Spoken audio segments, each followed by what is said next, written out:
Salve Populus. So I don't even know if this is going to record anything, the way my week has been going. So Sunday I start feeling sick and thinking, oh, I don't feel good, and then my kidney starts aching and I'm like, this isn't good. And I realise I've got a kidney stone, which wasn't good news because A, kidney stones suck, but B, I had to get to a funeral yesterday, and depending on how long the kidney stone took, it's going to be a problem. You know, that was going to be a problem.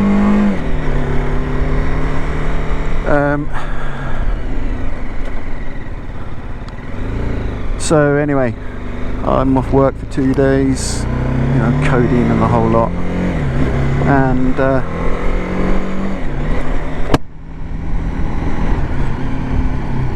Wednesday I'm actually returned to work and I'm like, oh, this isn't too bad, you know, just the usual chronic pain from having a piss crystal lodged in your various different tubes. And my daughter goes, I don't feel very well. I'm like, oh, okay, fine. In what way? She's like, oh, I'm a bit sick. And then gradually she starts to get pain in her chest, and she's like, oh, this is exactly like what happened when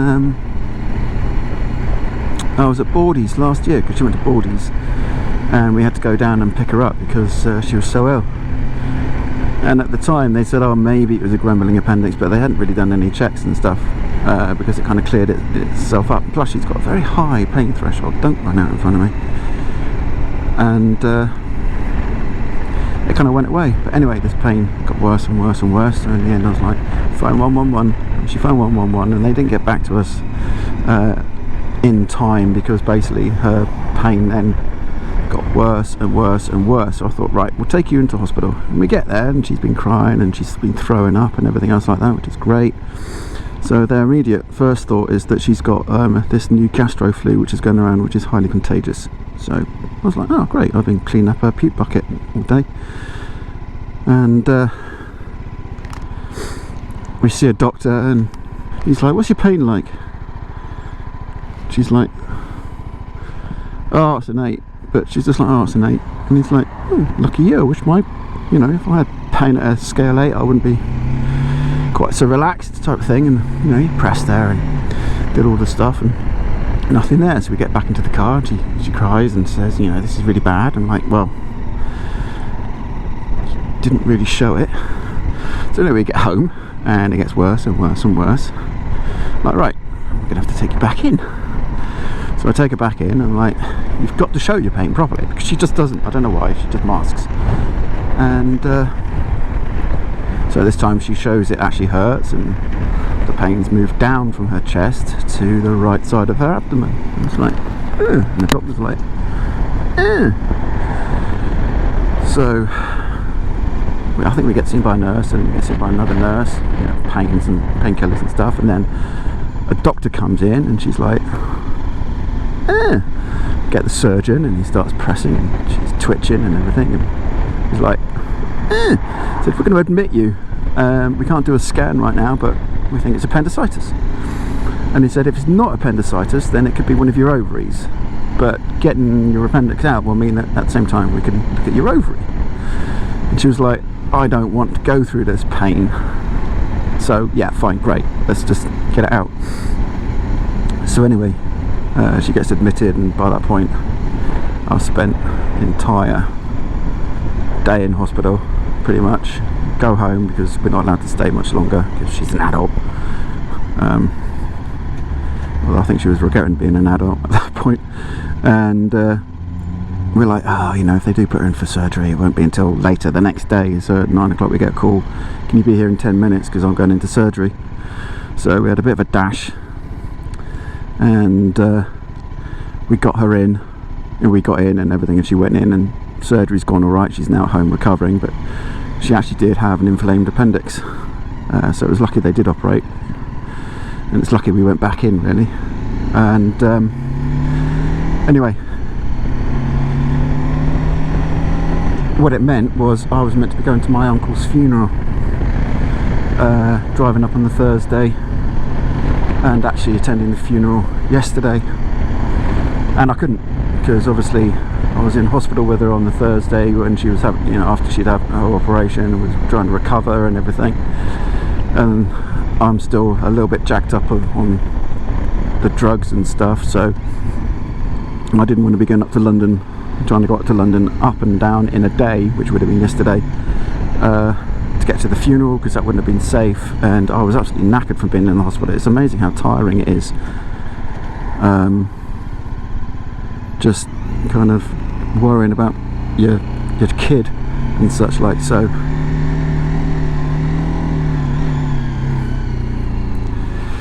yeah, I didn't get to say goodbye to him, so I kind of texted today. My family who went up said, how did it go? And it turns out that they got a Royal Marine bugler, because my uncle was a Royal Marine vet. He was a counter sniper in Aden. But yeah, so they got a bugler, and they did the last post for him, which, according to my mum, didn't leave a dry eye in the house, and I had a bit of a cry as well when I saw that post, because obviously the Marines meant a lot to him, and it's just nice he got a proper send-off. So yeah,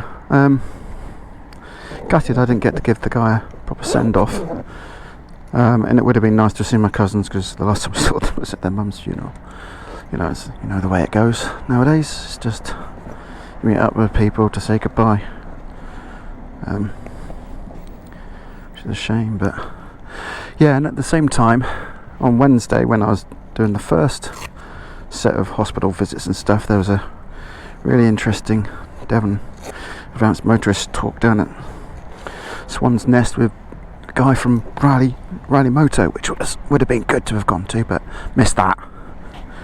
And obviously we're knackered from basically the emotions of having to see your youngest going under the knife and stuff. And I'm not sleeping well, because I'm having to keep an ear out for her in case she needs anything in the evening or in the middle of the night, because obviously she's still feeling a bit rough. And today was meant to be a rookie ride out. You see what the weather's like. Absolutely amazing. So I would have gone on that. Whoa! They go through the red. Fucking morons.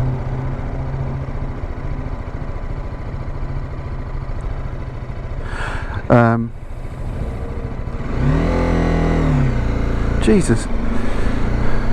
Yeah, so I didn't sleep well, and I thought 3 hours of group riding on roads I don't know, probably not the best idea.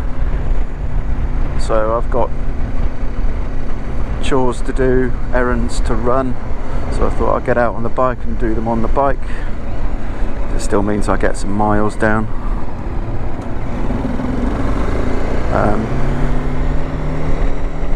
Get a nice lean on this one. There you go.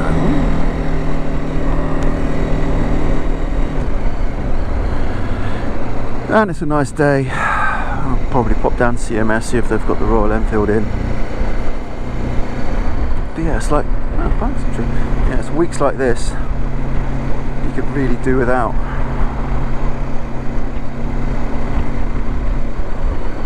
Good indicator now as well.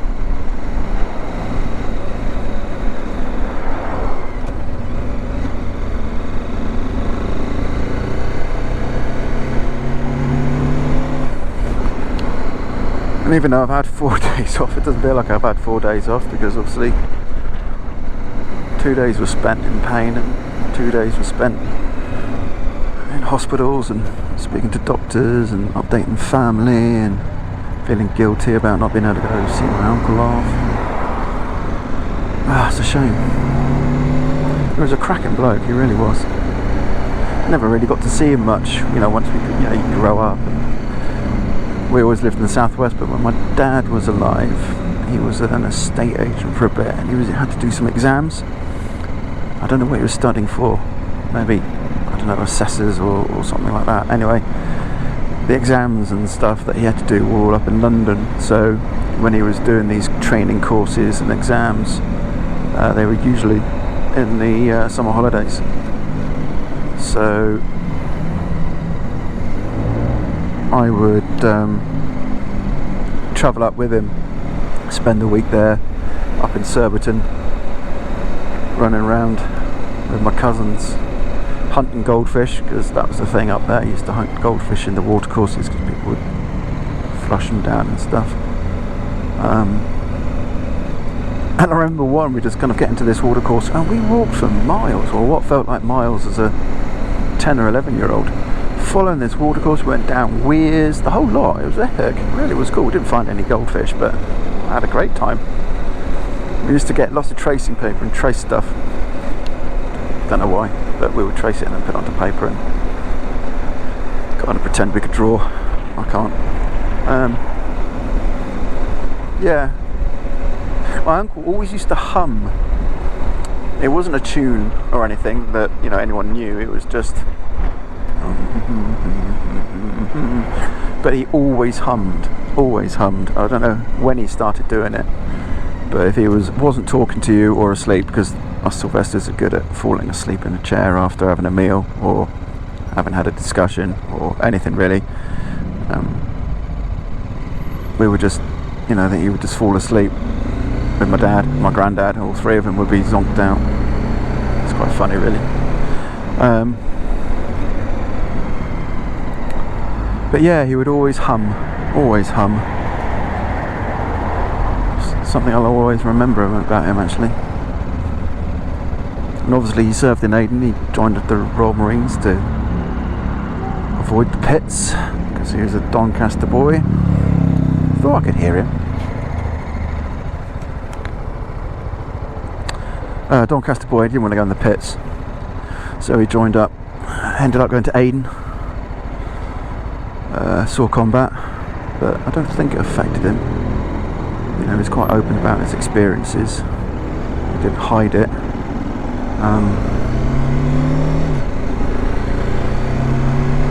I hope that he and my granddad, his father, spoke about their experiences, because my granddad was in Burma with the Royal Horse Artillery and he saw some stuff, you know, proper traumatic shit, waves of suicide bombers and whatnot. You know what? Traffic doesn't look too bad today. I'm going to go this way. You know, you had to machine gun Japanese soldiers as they charged with explosive shells strapped onto them. So he never really got over that. He never really liked Japanese. Struggled with it from that point of view, but you know, otherwise he was just a really nice old guy, and just like Uncle T was. But I do hope they managed to talk about their experiences, father to son, talk it out. Don't know though. They were both men of few words.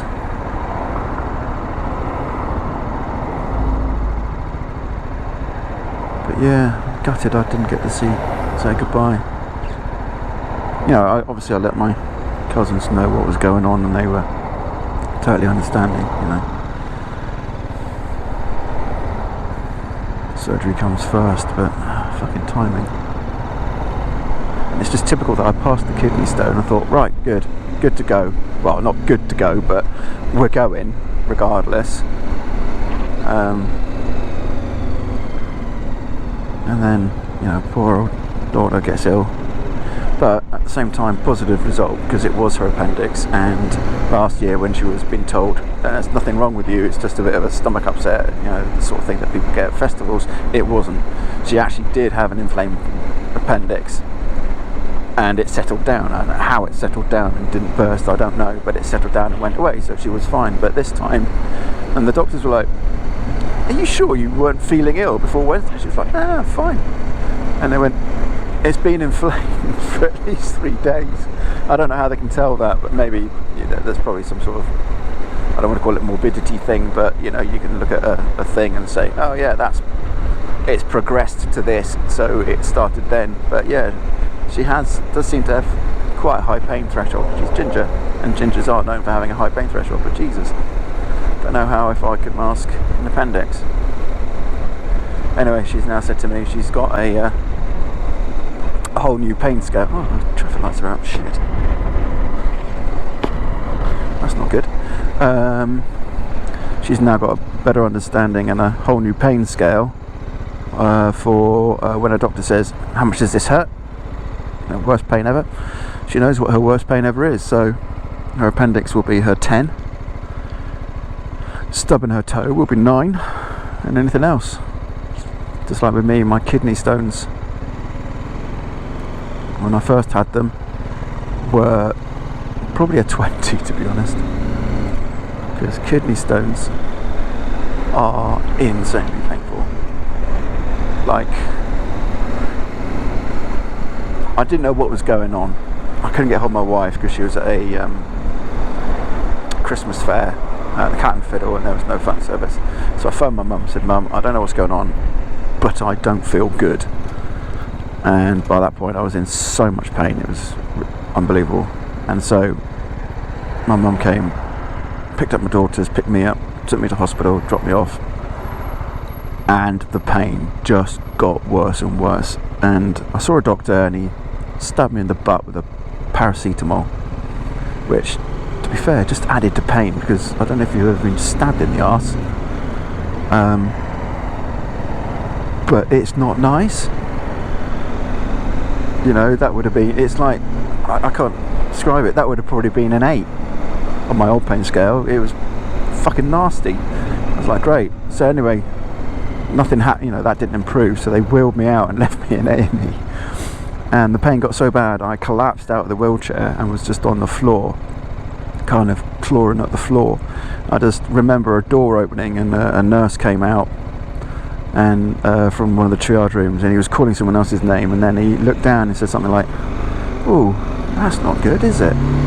Can't have this." And I just kind of managed to open my eyes and I could see his Uggs just in front of my face, and he went, "Come on, let's get you through." And I was crying at that point because I just needed help. So he got me back into the chair, put me into the wheelchair, pushed me through, took me to another cubicle in actual A&E. Basically, they left me there whilst they're trying to sort things out, because obviously I had to get the queue and whatever. But anyway, it got to the point, and when people say I was climbing the walls with pain, it's not a metaphor, it's literal. I got off the hospital bed and I was trying to climb the painted wall. I was literally trying to climb the wall, and I was just crying out, just get me morphine, get me fucking morphine, I need help, help, help. Worst pain ever.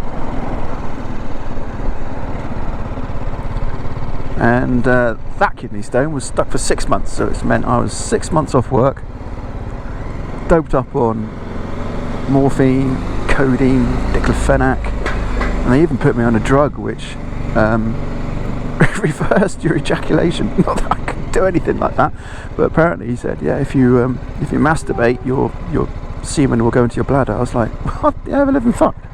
And that was just horrendous. That was tamsulosin or something like that. Awful drug. It was the first time I have ever become aware of my internal organs, because it stretched the tube, I can't remember the name, it's either uter or urethra, from the bladder to from the kidney to the bladder, because I've got a very small one of those. Getting it out the other end is fine, I can just piss them out, no trouble, no pain, whereas other people experience pain when they're trying to piss the crystals out. But me, oh my god. So tamsulosin, yep, I could feel it. I could feel my kidney when I walked. I could feel my kidney moving, and being aware of your organs is a horrible feeling. It's like when you kind of think about breathing, for example. You know, if you start thinking about breathing, you then have to consciously breathe, and you know, everything goes out of sync. So when you can feel your kidney, it's horrific, absolutely horrific. But yeah, in the end, for that one, they stuck a camera up my dick to try to shatter it, and I'd had a previous procedure which hadn't at that time worked, and so I was put forward for this surgery, and it was like, yeah, hopefully we can find something. He's a dick of it. Yeah, I didn't like him. We can find something, and you know, we'll get it sorted, but there is a risk that we'll forever destroy your penis. At which point my wife was like, oh no, not your penis. I was like, shit. Oh, great. I said, but yeah, get it out. No, they did the operation, they're like, there was nothing there. So I don't know what you're talking about, and I'm just like, fuck you, man. And he completely gaslighted me, and it wasn't till I had another one and they referred me. I kind of was still having the pain, so they referred me, and on that day I started getting another one, and they went, oh yeah, we can see it quite clearly. I was like, fuck me, validated. But yeah, apparently he's the best gastroenteritis gastro surgeon in the southwest, but to me he's just a dick. So anyway, here I am to get more meds. So, to continue the little whinge and self-pity party. However, there is actually a good or a positive thing in that Guy Markham, if you follow him, he is I am Guy Markham on Instagram, and I think he's on Facebook. I think he's on YouTube now. Anyway, he's a excellent guy to follow because he just does positive messages and everything else like that. But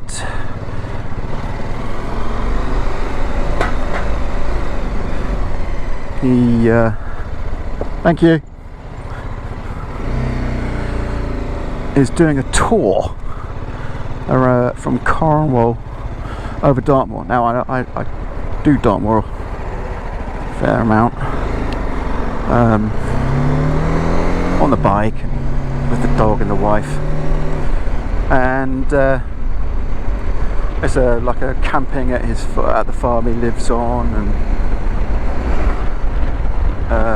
what else, camping at the farm, oh yeah, and then 2 days of basically riding around Cornwall and all over Dartmoor and stuff, and chilling out and having beers and stuff, and that's in April. So I think I'm going to sign up for that, take the bike down. It'll be the first time I've, you know, set the bike up for camping. Just realised I don't have a cooker. Might be a problem, but anyway, yeah, set the bike up, take it down, ride down to Loo, about an hour and a half. Jesus, look at that. Look at that. I mean, Christ almighty. Can you imagine hitting that on a bike? Yeah, head down to Loo, which is where it is. Meet him, a whole load of others. Probably go run around sticking my sticker on people's bikes. But yeah, it'll be just a good time away, hopefully. I need to check the calendar and cancel some leave I've got and move it around because I didn't expect this, but yeah, that'll be good to do. I think it'll be interesting to meet him because he is a character. He has basically two kind of catchphrases. Do you own a motorcycle, or do you ride a motorcycle? I can never remember which one it is. Anyway, and that's usually just him talking, and sometimes he'll show you how to do maintenance and stuff, with the caveat that he's not a maintenance guy.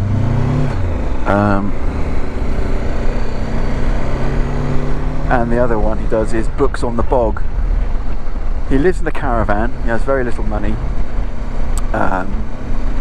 he showers in the snow using a hose pipe, garden hose pipe, and cold water. It's fucking nuts. I'd just be wet wiping and making people put up with my stink, to be honest. But he's always positive and happy. I don't know, obviously this is Instagram or whatever else like that, and you know, you can hide it for whatever, but it doesn't really matter. He's basically the tank tollman shit.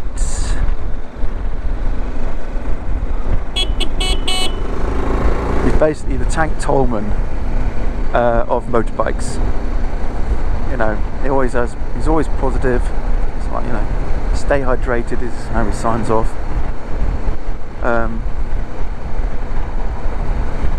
So yeah, I think I'm going to do that. It's only 130 quid for the 3 days, and you know, you're obviously going to pay for your own fuel, pay for your own food and shit, but I think, well, it might be a meal included, I'm not sure. Anyway, I don't care. It's only 130 quid, isn't it? And you know, you've got to build experiences, memories. Otherwise, what's the point of living? So yeah, give that a go. Trouble is, I procrastinate and then I go, oh, I'll sign up for that, but when it's too late, the tickets are sold out. But you know, I've been in a state to be able to do that recently, so I will have to do that when I get home. Once the cat's clawed me to death after I've put the fleet material on. She fucking hates it. My other cat, Merlin, God bless him, who died just over a year ago. Well, he did die just over a year ago. He was killed just over a year ago by some prick in a car or a van, I don't know what. He would just kind of growl and, you know, kind of go, oh, for fuck's sake, Dad, what are you doing? And then he'd still, you know, let me hug him and hold him and stroke him and whatnot. But Marceline fucking hates it. So as soon as she hears crinkle of aluminium, because that's what, you know, like kind of the thing you have to pop out, she's trying to escape and get out of the house. And then when I put on, oh, pretty dog. When I put it on, if I don't hold her correctly, you know, I might as well just donate blood. And then for the next, I don't know, week, she just runs from me. I mean, she runs from me quite a lot anyway, because she was an ex-feral cat. But she's just like, oh no, you're not coming anywhere near me. And you know, does that, and then she gets used to it, and then 3 weeks later I've got to repeat the process, which is just joyous. I fucking love it. But hey, whereas my dog's like, yeah, okay, stick it on, great, cheers Dad, bye. And that's it.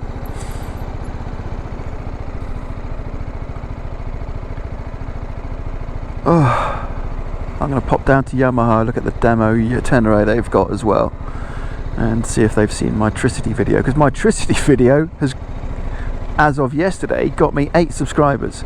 It's insane. It's just me riding around having fun on a Yamaha Tricity, and they are fun. You know, it's about an hour long. It's had over up to about 1,500 views now, which, considering I only have 460, let's say, round it up, subscribers, is not bad. You know, I just post, hey, I've put a video up on Reddit and Facebook and stuff, and fortunately people go and take a look, and they seem to like what I'm doing, so they sign up. So hopefully you like what I'm doing, I don't know. I do know that people are saying that they like hearing my voice instead of music, which is fine. Very interesting. I put myself in the wrong lane, because I thought it'd be a good idea too, but it wasn't a good idea. So let's clear this car, check the shoulder mirrors, put it in.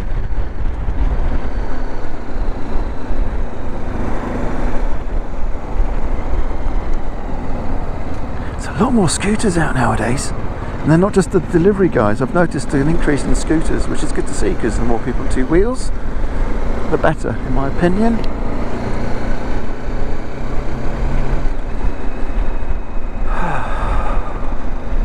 I do feel a knot starting to unwind when I get on the bike, which is weird, because I usually, like, you know, I get anxious about riding the bike. Brain.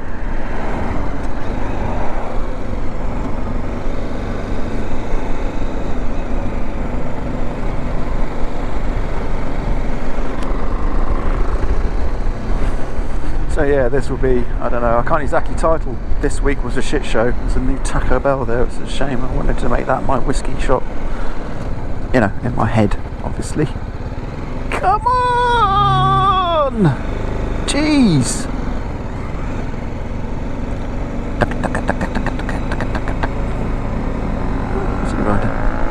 There seems to be a lot more learners, 125 boys around as well.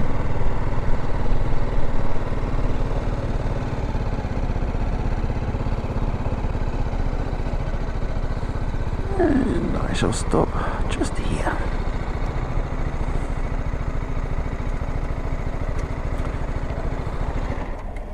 Oh, fuck's sake. I'm going to leave that in.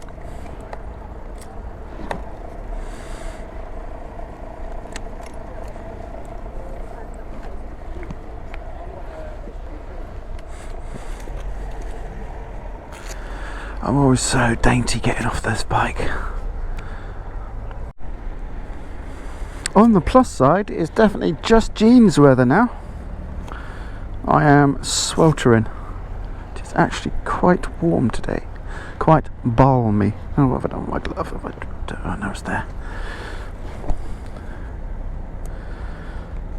I did think it would be cold, but it isn't. It hasn't been.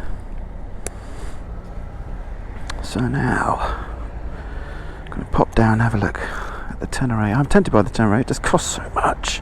It's like my dream bike, you know, a dream bike, one I can't afford, not outright, and I want to get one outright so that if I do shit to it, I don't have to worry about voiding contracts and stuff like I do with this one. But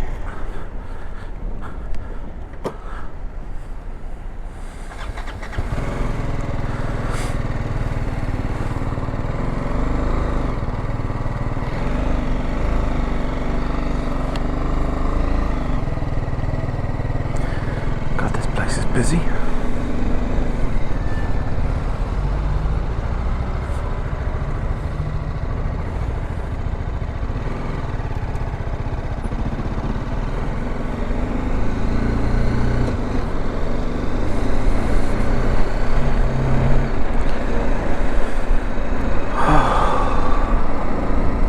God, that's a big Taco Bell. I think they closed the one on the high street and moved it, Sidwell Street, and moved it here. So they moved it out of town. I mean, who's going to bloody... probably plenty of people, but last time I had a Taco Bell... So the first time I ever had a Taco Bell was in America. And I was like, this is a bit shit. It's not what I expected it to be. You know, spicy and awesome Mexican food. Because we didn't have Mexican food in the UK at that point, really. You know, we had chilies and shit, but, you know, it's just English chili as opposed to Mexican chili. So I thought, so anyway, D&D night, there was a guy there who pretty much does Taco Bell every game session. So I was like, you know what, I'm going to have a Taco Bell. So I did, and shit, really. I don't see the appeal. But each to their own. And next day I'm like, well, you know what, I'm going to take the dog out for a long walk. And by long walk I mean I was doing basically the Extreme Trail half marathon. So I get about 7 miles in, just stopped at a shop to get some water and, you know, a snack for the boy and that. And I was up Hambeer Lane, which is kind of in Exeter but not, it's on the outskirts type thing. And I thought, oh god, that's a stomach cramp, and I used to get IBS. I was like, oh, maybe maybe you know, I've got a bit of IBS, kind of, oh, do I fart? And I thought, no, I'm not going to do that. And these stomach cramps got worse and worse and worse. Fucking come on. And so I in the end had to step off the wood trail and take a combat poo, oh thank you very much, catcher, in the woods. Luckily I had tissue paper with me, otherwise it would have just been sheer hell and I'd have had to have ripped my pants up to wipe, because it was just awful. These guys aren't going to let me through. That's fine. Come on, BMW dude. I'm on a BMW, let me through.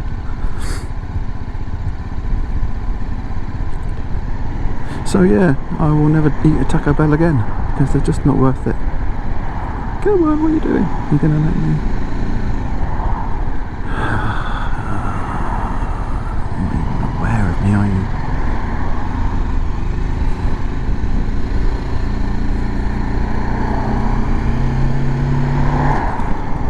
So, filtering. Not for the faint-hearted. But legal in the UK before any dumbass American starts telling me I shouldn't be filtering. And it's legal in the UK because it cuts down the amount of traffic in the road, and it's actually, perversely, safer for the biker, because I'm not trapped in between cars and people not paying attention. Yes, I might get a bit bimped by somebody, and that actually happened to you, McGregor? No, that was someone who stepped out, I think.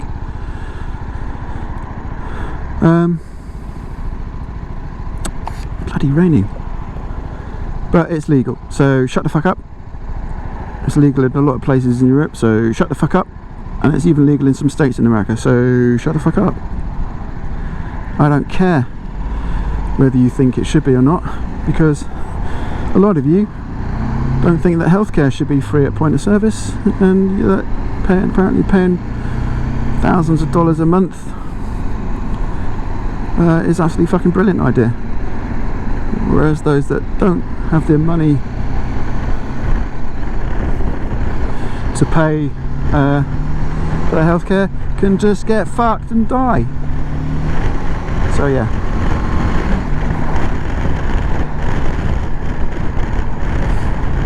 Although I do still get nervous about filtering, because I've only really started doing it recently, but that's one of those suck it up and do it, boy things, which I have. Why? I had a cracking video, well, I thought it was a cracking video, last weekend.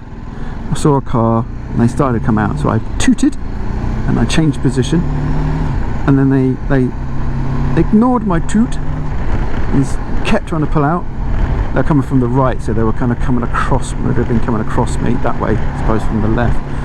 So I gave them an absolute blast with my little tooter, and they stopped, and I thought, you know what, that would be perfect for Dan the Fireman. But guess what, my fat fingers had changed my camera setting to photograph. So when I thought I was recording, all I was doing was taking a picture of my hand, pressing the button. Yeah, great. And I'd done a lot of talking, and I can't remember what I was talking about now, but it was really good and entertaining, and I think it would have probably won me an Oscar, maybe even a, a BAFTA as well, all that kind of shit. But it was all lost because, like a twat, I set my camera to photo mode, and I did that at the ABR when I was riding the Fantic. It was my best ride. Seriously, I was just, come on,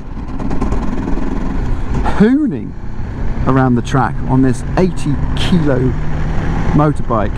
Absolutely amazing at the ABR. Brilliant it was. And I get back and I'm like, oh, let's have a look at the video, and all I've got is a picture of my fucking hand. So yeah, not good.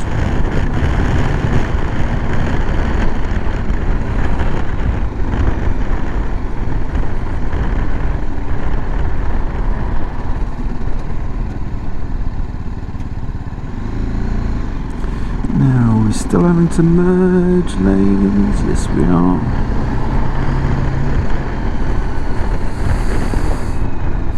I'm going to merge now rather than trying to get into the old still trying to overtake. Because I know the lovely jubbly Sound as a Power Man says you should keep going, but I can't be arsed with all the aggression.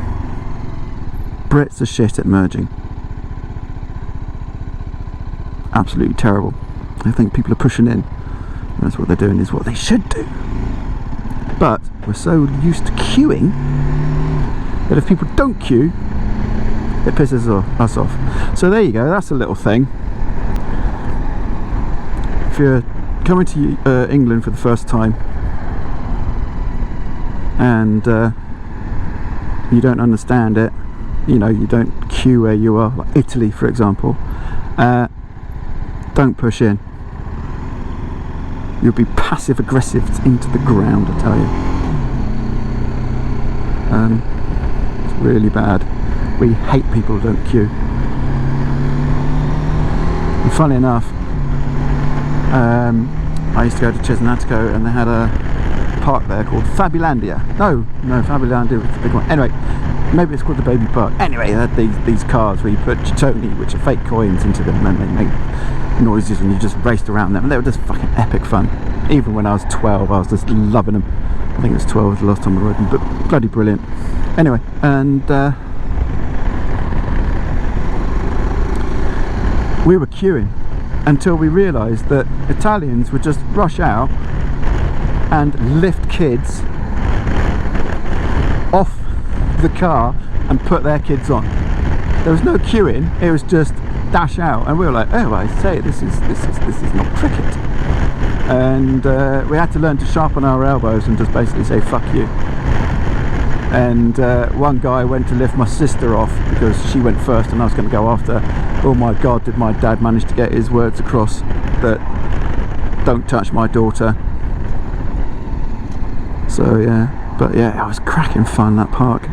Used to love it. Had a train that my sister used to love going on.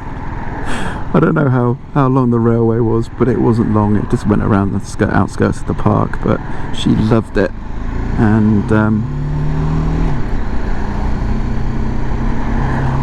she would always want my mum or my dad to go on it with them. You could kind of see the, oh god, another train ride. Whereas I'm there on the motorbikes. Well, they weren't motorbikes, but they looked like they were kind of like four-wheeled Harleys with bumper things, and you just raced around them. And you know, they were quite quick. And then they also had an arcade game where one time this old guy kept paying for my games, kept putting money into the thing until my dad went, who are you? And I went, oh, this is my friend. I don't know, he told me his name. My dad was like, fuck off. Yeah, I was young, I didn't know what was going on. I mean, the guy could have just been nice and liked children, but he could have been nice and liked children. So yeah. And that also brings me to the fact that I once met Jimmy Savile and he autographed my broken wrist cast, which was fun. I had it for years and then got rid of it. Are they open?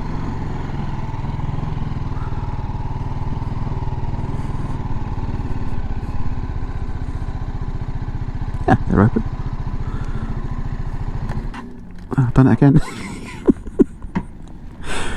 Oh god, it's just one of them things, really. So, funny story. Came down to have a look at the demo Tenere. They haven't got one. They had a bike delivered which they thought was going to be their demo, and they were told no, that's not the demo. So they've now got the World Rally and they're going to get a couple of others, so hopefully be down at some point next week maybe. They're going to give me a call. However, I was looking at the Yamaha Tracer. I'm not very good with motorbike names, don't really know them. I was just looking at it and it's a nice bike. It's £139 a month, obviously with the deposit. I'm thinking, do I get more of a road bike for my biking and then kind of a shitty second-hand bike for my off-road biking, or do I go for an off-road bike that can also do the on-road biking? And I don't know. Did I do my helmet up whilst I was fucking around? I don't know. Don't think I did. Oh no, I did. Go me. God, these earphones, earplugs are amazing. They just drown out everything. could hardly hear my own whiny little voice. It's brilliant.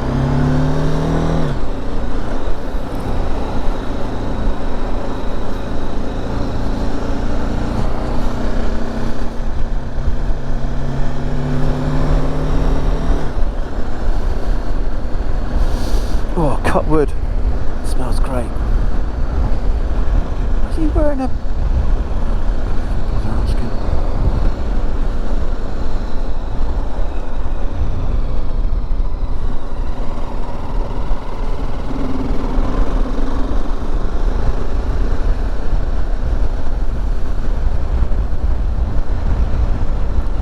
It's a little bit cool in the jeans. Oh, saying it's jeans weather, but it is actually quite nice weather today, isn't it?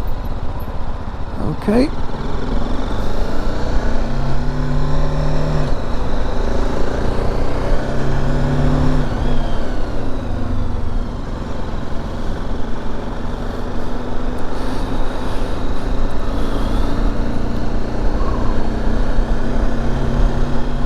You belong here, unless you've had kidney stones.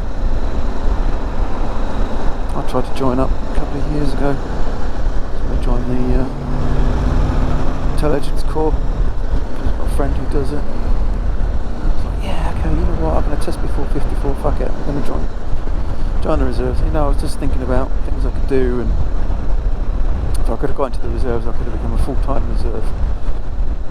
You know, get away from constant stress of what reorgs at my work and potential redundancies. And I know obviously there are redundancies going on in the army and everything, but still, it was an option I was looking into. Anyway, I was like, I could do this. I'm not going to go in as anything special, you know. I wasn't going to go for officer or anything else like that. I was just going to be a spod. And you know, you had to fill out a medical form thing, and it's like, have you ever had kidney stones? I was like, yeah, tick that. Like, nope, I will never ever ever ever ever ever let you join because you've had kidney stones. I'm like, what the fuck? Gutted. I was absolutely gutted because I'd made the decision, if you know what I mean. I was committed to doing it. Yeah.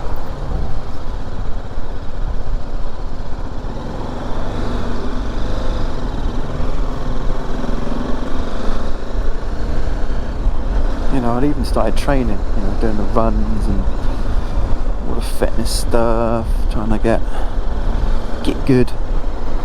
And yeah, no, not happening. I had a bit of a cry about that, to be honest, because I've always wanted to join the army, but because of things like asthma, which I had as a kid, and it doesn't count anymore. Why have you gone into neutral? And my eyesight, I couldn't. And then they've completely changed the eyesight requirements now. So I was like, oh, great, I can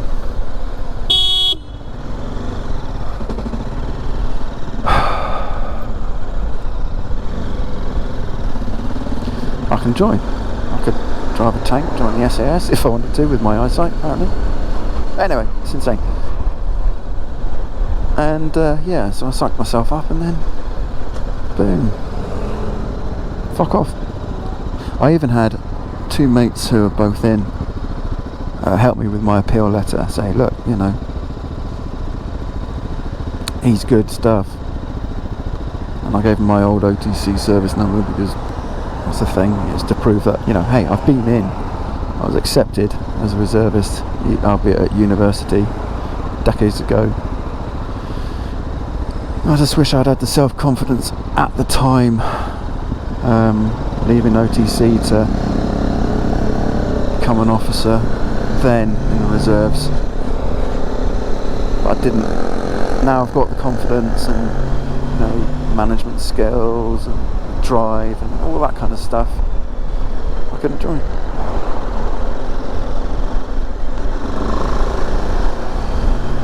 Which sucked ass big time.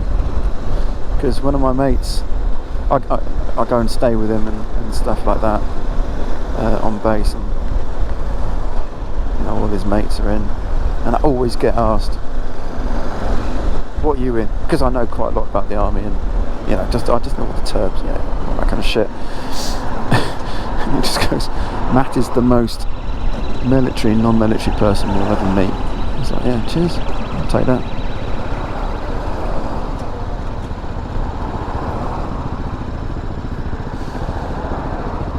At least the delivery guy didn't try to go past that van. I've seen some crazy shit from these guys. I mean, look at him. It's just, yeah, boy. A Harley rider actually nodded to that scooter, which is pretty impressive. Wow, throat. Shouldn't have done that, I know, from an I am point of view. Should have prepared to stop and stopped, but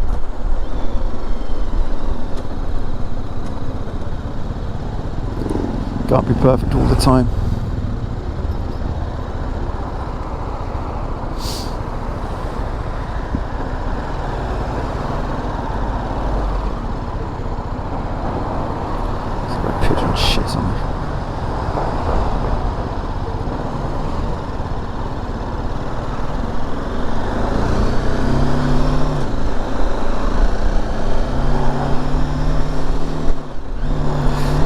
Gear.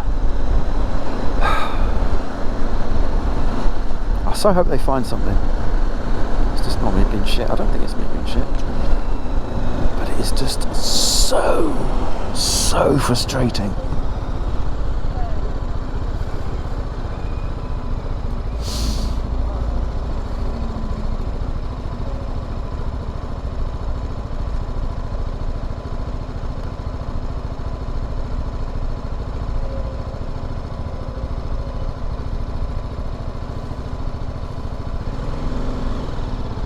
So yeah, anyway, going back to the Yamaha, they were pleased with the video I stuck up and the shout out I gave them, and we were talking, and I was looking at the Tenere going, oh, we were laughing about the fact that it's not the Tenere that I can take out for a test ride or anything, and I was looking at the Tracer, and that's a nice bike actually, and I'm thinking maybe I'll get a road bike and a piece of shit for off-roading.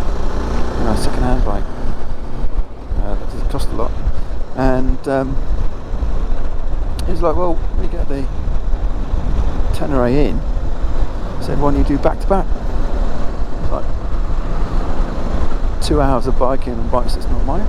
Okay, why not do that? I said I'd make more videos, put them up, because quite popular electricity ones, so they've only been open. Apparently the Tracer is their most popular bike to be sold. They've sold the most of that bike since they opened. They haven't been open that long. I didn't ask how many bikes they sold because none of my business, but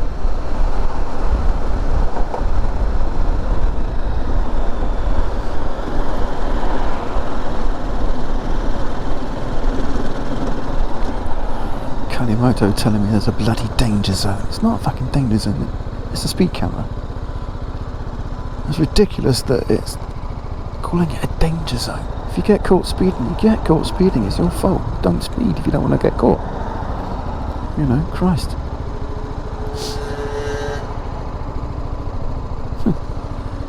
125s don't half look cool nowadays.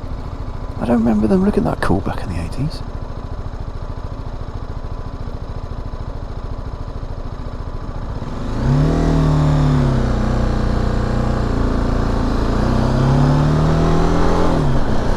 Right, who's going to decide they're in the wrong lane?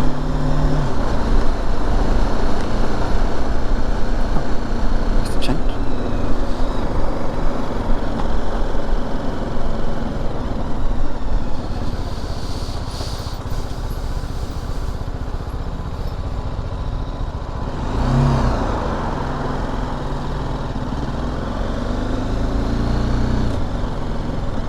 Oh, blue lights.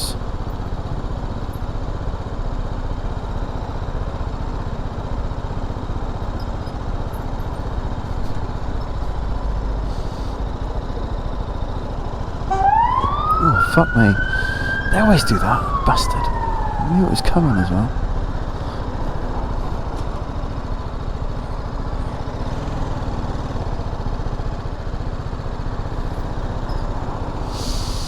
Well, I might not go out for a long ride, but this is a nice ride. I'm just feeling along, talking to people.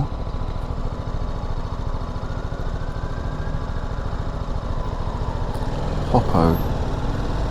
Oh, that's that would make a good camper van, yeah. That's what they've done. I want to get a camper van. Jesus Christ, mate, just pull out in front of the traffic, make them stop. Crying out loud.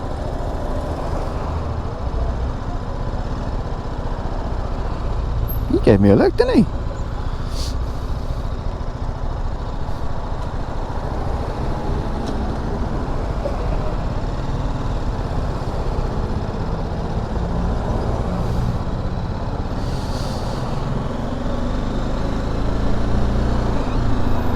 Oh, you're going to try filtering here, it's just sheer chaos.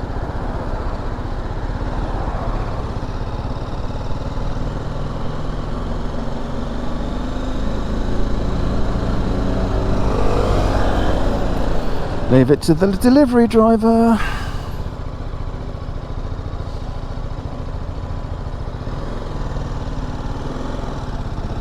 Now I feel pressure because I fucking want to 5 today. But I'm not going to. Go on, lady.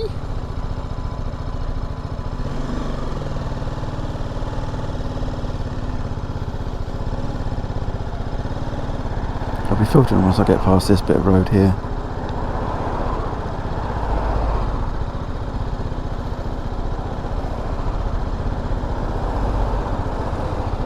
There we go. Now I'll do it.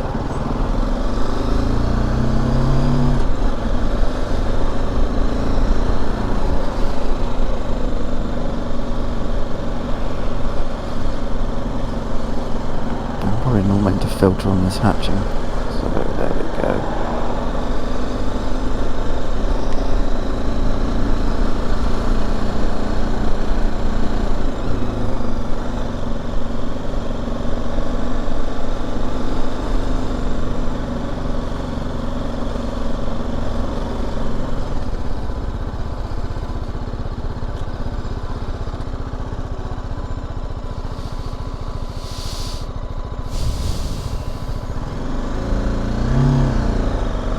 Nice little roll back there. Glad I wasn't behind him.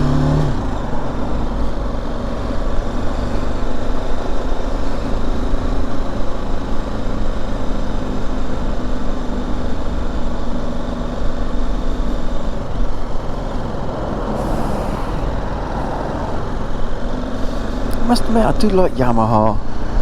You know, the whole place. Just feel, I don't know why, but they're just really nice, you know. The manager already knows my name. I've only been down there like 25 times.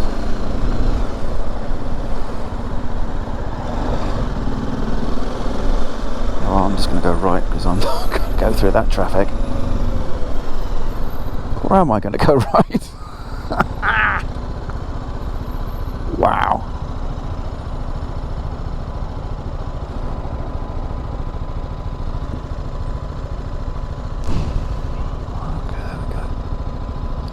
Traffic in Exeter is insane. We do not have the infrastructure for this many people and cars, and yet we keep building more housing. Don't have the infrastructure for it. Drives up pollution levels, which are bad enough in Exeter because you wouldn't necessarily know this about Exeter, but it is surrounded by hills, and so it has its own little microclimate. And at one point, you are joking. Oh, I thought he was going to... Come on! And at one point, apparently, I can't remember where I saw the stat, it was reported, you know, Express and Echo when it was still Express and Echo. It's the equivalent of smoking 10 fags a day living in Exeter. And then we had smog 1 year, or 2 years running, proper, full-on smog to the point where you couldn't see the end of the motorway when you're coming off it. It was just insane. And so they've kind of tidied things up a bit, but still, yay! Danger zone ahead. But they just keep wanting to build. more and more houses, and it just means more and more cars, more and more pollution, and it sucks.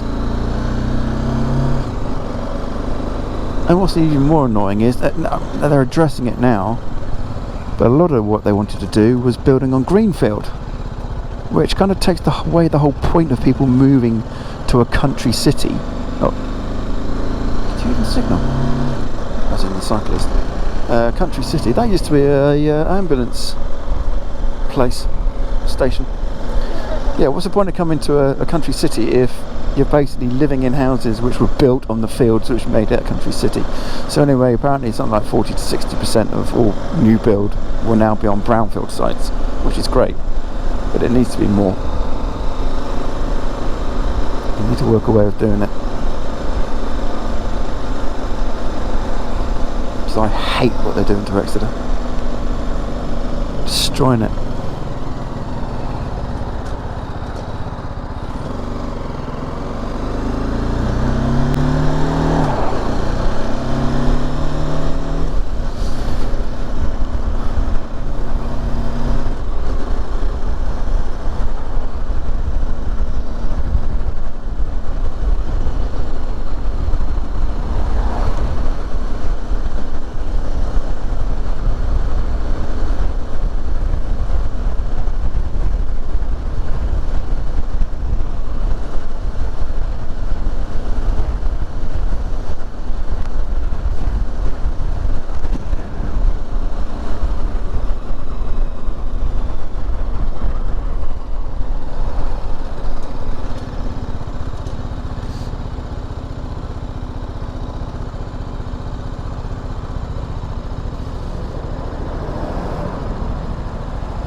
Look at that, 91 miles to the gallon. Imagine cars could do that.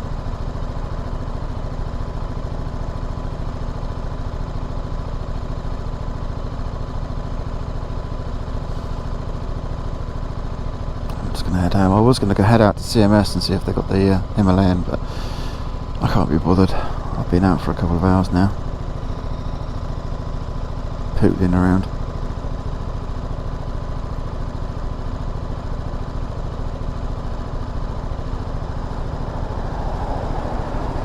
Need to get back and make sure the kids had their meds properly.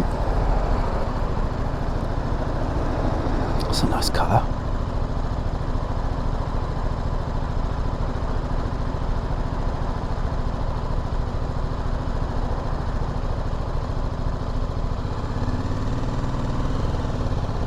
Don't cross, fucking hell.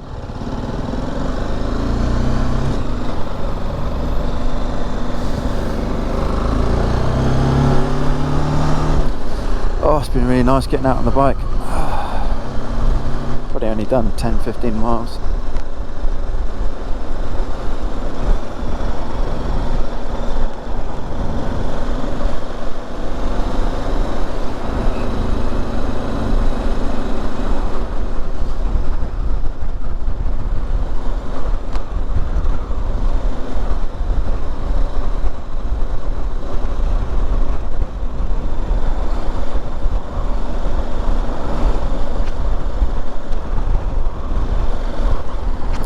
Don't need to brake, you just need to go.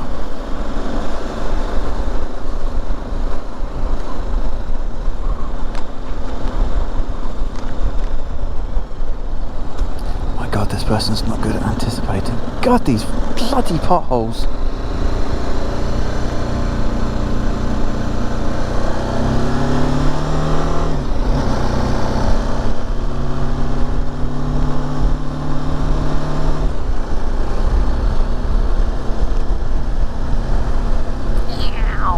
On my big fast bike.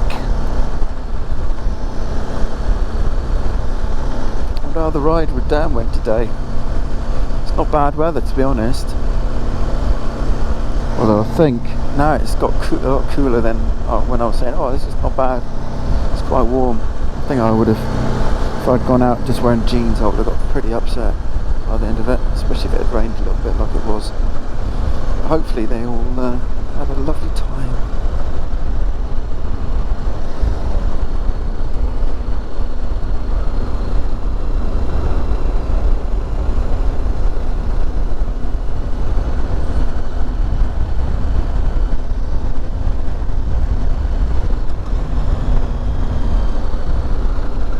That was a piss poor gear change.